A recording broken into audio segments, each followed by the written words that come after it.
I'm Max. I'm Luke. I'm Maury. I'm Kavi. I'm Isabella. And we are Cyber Solutions.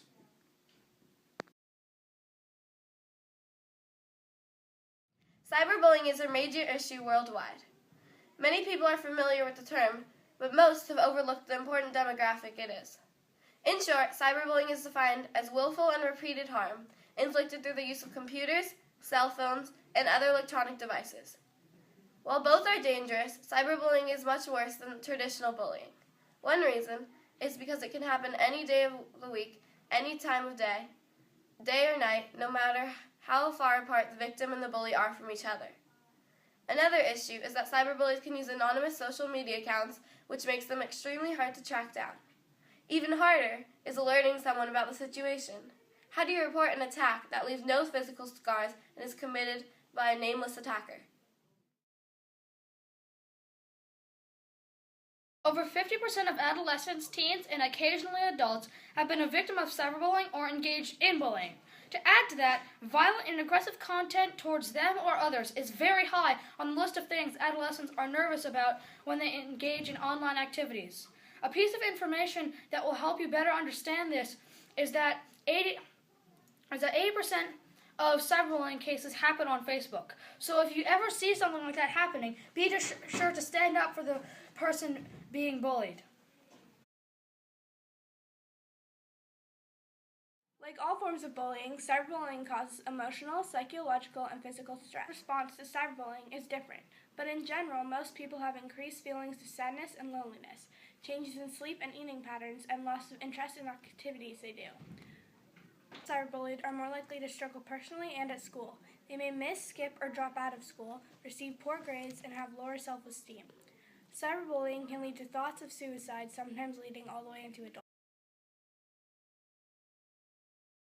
Cyberbullying is related to population and progress because as technology advances and more people begin to engage in social media activity, the platform for cyberbullying grows.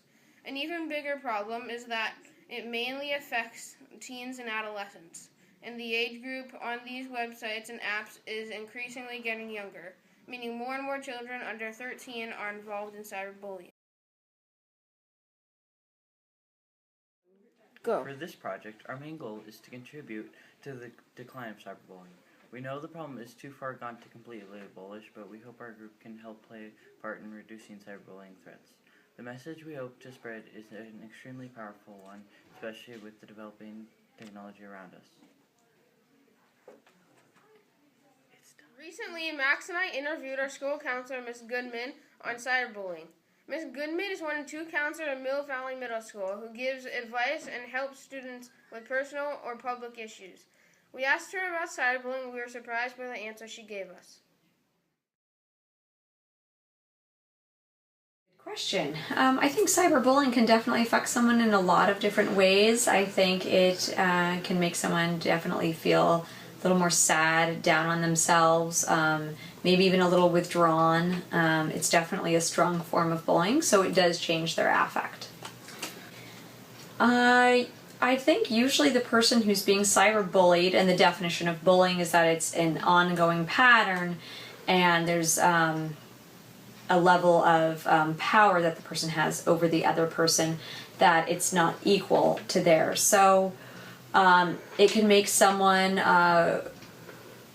pretty much really, down, feeling depressed, withdrawn. Sometimes it makes kids not want to come to school. That's a major thing that we deal with.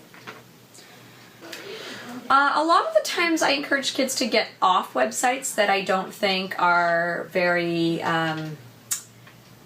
that are used for positive purposes, such as Ask FM. I think that's kind of a negative website, so I encourage them and their parents to get them off things like that. If it's happening on something like Instagram that's not as negatively known as a website, I like to encourage their parents to kind of monitor that a little bit more. I tend to encourage friends to help stand up for kids on that site. And encourage kids to do things like report abuse to the owners of websites, and or even maybe get off that website temporarily. If something's happening via text or email, I encourage kids to block that other student if they feel comfortable to confront that other student, but if not, that's usually something myself or Mr. Nelson or Miss Myers do. And we work with parents too, just to be sure that this stops and that the kids are safe. And we usually notify the parents too of the perpetrator, so the kid doing it, we let them know. And a lot of times the kids do get consequences here at school, or at least they have that at home. All right, thank you. Thank you very much. Good luck.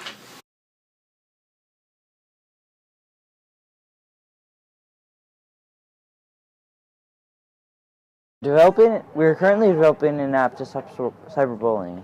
Right now, we're currently working on debugging the app and fixing the graphics. When brainstorming ideas for the app, we wanted something that would help the issue of cyberbullying, but also something realistic that teens would voluntarily use. We ended up creating a chat room type platform for victims and bystanders of cyberbullying. Many victims are too scared, ashamed, or embarrassed to tell their school counselors, teachers, parents, or any other adults about what they're going through. But we speculated that if kids could talk to other kids about the problem, kids who are going through the same thing or have previously gone through it, it would help them. Our goal for the app is to help victims of cyberbullying and give them a safe environment to communicate with each other and help each other get through their struggles. Also, we want to raise awareness to the issue through our website and merchandise. Our app will soon have a filter that prevents users from posting negative or malicious comments, which will ensure no one gets cyberbullied. We are Cyber Solutions. Thank you for listening. We hope you join the movement against cyberbullying.